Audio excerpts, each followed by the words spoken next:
Vatikanın Müqəddəs Arxeologiya üzrə Pontifik Komissiyasının prezidenti Monsenyor Pasquale Iacobone, Müqəddəs Arxeologiya üzrə Pontifik Komissiyasının sabiq prezidenti Kardinal Gianfranco Ravasi və Roma şəhərinin 8-ci bələdiyyəsinin prezidenti Amedeo Ceccheri, birinci vitse-prezident Mehriban Əliyevanı qarşıladılar.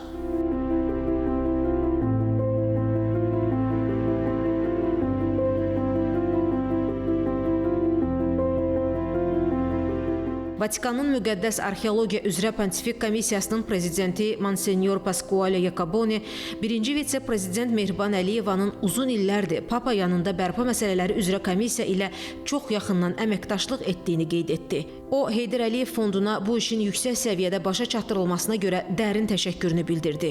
Müqəddəs Arxeologiya üzrə Pontifik Komissiyasının sabiq prezidenti Kardinal Gianfranco Ravasi Azərbaycana 3 dəfə səfər etdiyini diqqətə çatdıraraq, səfərlər çərçivəsində Prezident İlham Əliyev tərəfindən qəbul olunduğunu və məhz onun qərarı ilə Azərbaycan dövlətinin ən yüksək mükafatına, Dostluq ordeninə layiq görüldüyünü bildirdi. Gianfranco Ravasi, birinci vitse-prezident Mehriban Əliyeva ilə səmimi dostluq münasibətlərindən söz açaraq dedi. Bu münasibətlər uzun illər ərzində formalaşıb və şəxsən mənə böyük və dərin təəssürat bağışlayıb. Təşkil etdiyimiz səfərlərdə birinci vitse-prezidentin arxeologiya sahəsinə xüsusi bağlılığının şahidi olduq. Çünki səfərlər çərçivəsində bərpa olunan yerləri şəxsən özü ziyarət edirdi. Azərbaycanın birinci vitse-prezidenti Mehriban Əliyeva müqəddəs taxt-tacda növbəti dəfə olmaqdan böyük şərəf hissi duyduğunu bildirdi. Heydər Əliyev fondunun prezidenti son 14 il ərzində Vatikana 6-cı səfəri olduğunu diqqətə çatdırdı. Mən çox şadam ki, biz bu illər ərzində çox gözəl əməkdaşlıq yaratmışıq. Bura hər gəlişimizdə bizim dostlarımızın sayı artır, deyə birinci vitse-prezident bildirdi. Mehriban Əliyeva Azərbaycanın əsrlər boyu müxtəlif dinlərin və mədəniyyətlərin nümayəndələrinin birgə sülh, tolerantlıq və harmoniya şəraitində yaşayan bir məkan olduğunu vurğuladı. Bugün bu prinsiplər həm bizim dövlət siyasətimizin əsasıdır, həm də həyat tərzimizdir. Əminəm ki, bugünkü mürəkkəb dünyada dövlətlərimiz arasında genişlənən əməkdaşlıq, dostluq əlaqələri bir nümunədir.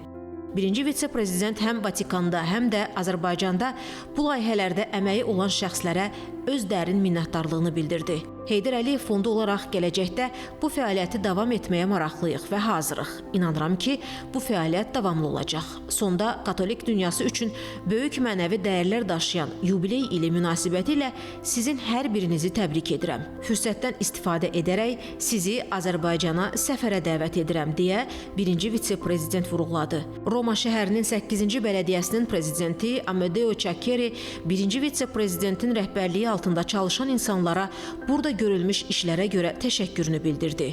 Bu layihə üzərində bir neçə il çalışdığını deyən bələdiyyə prezidenti Azərbaycan səfirliyi ilə sıx əməkdaşlıq etdiklərini diqqətə çatdırdı. Sonra Heydər Əliyev fondu tərəfindən bərpa edilən müqəddəs Komodilla katakombalarının açılışı oldu.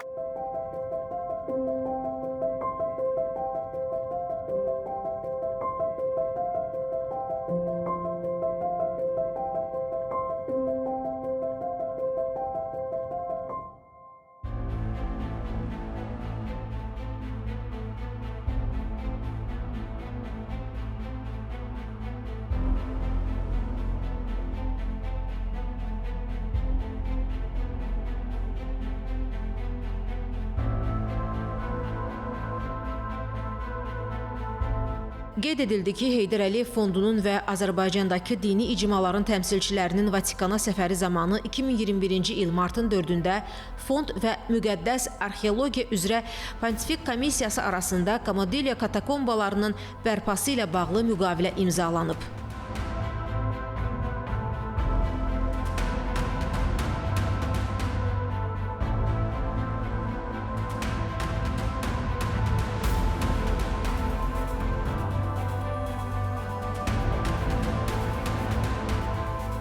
Bildirildi ki, katakombaların yerləşdiyi məkan 18-ci əsrdə aşkar olunub, ilkin tədqiqatlar 1900-cü ildən başlanılıb. erkən xristianlıq dövrünə aid ilk artefaktların mövcud olduğu katakomba Felicio və Adauktus adlı xristian əzabkeşlərinin dəfn olunduğu məkan kimi də tanınır və orta əsrlərdə möminlərin ziyarətgahı olub. Katakombada ilk xristian əzabkeşi San Stefano İsa Peyğəmbərin həvari Pietroya cənnətin açarlarını təqdim etməsi və digər mövzularda freskalar müstəsna dini və tarixi əhəmiyyət daşıyır.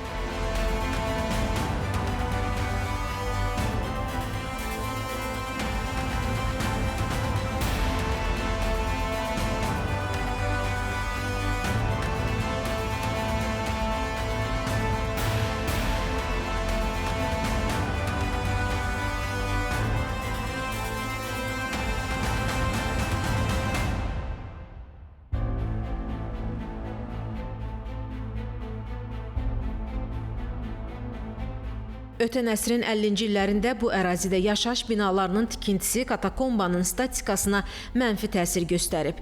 Heydər Əliyev Fondunun göstərdiyi dəstək katakombanın böyük arxeoloji dəyərə malik olan bu hissəsini uçmaq təhlükəsindən qoruyub.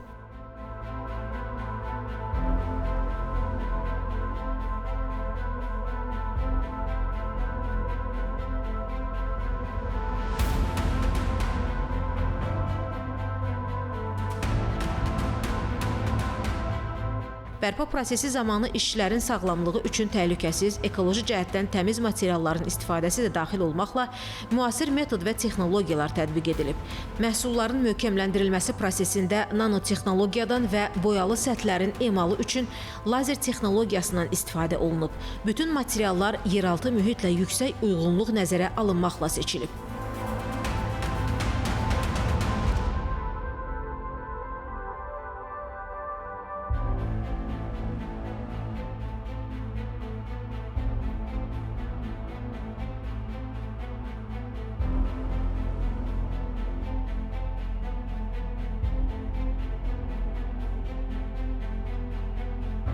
Qeyd edək ki, Heydər Əliyev Fondu Vatikanda geniş miqyaslı bərpa işlərini fəal şəkildə maliyyələşdirməklə dünya mədəni irsinin qorunmasına mühüm töhfə verir.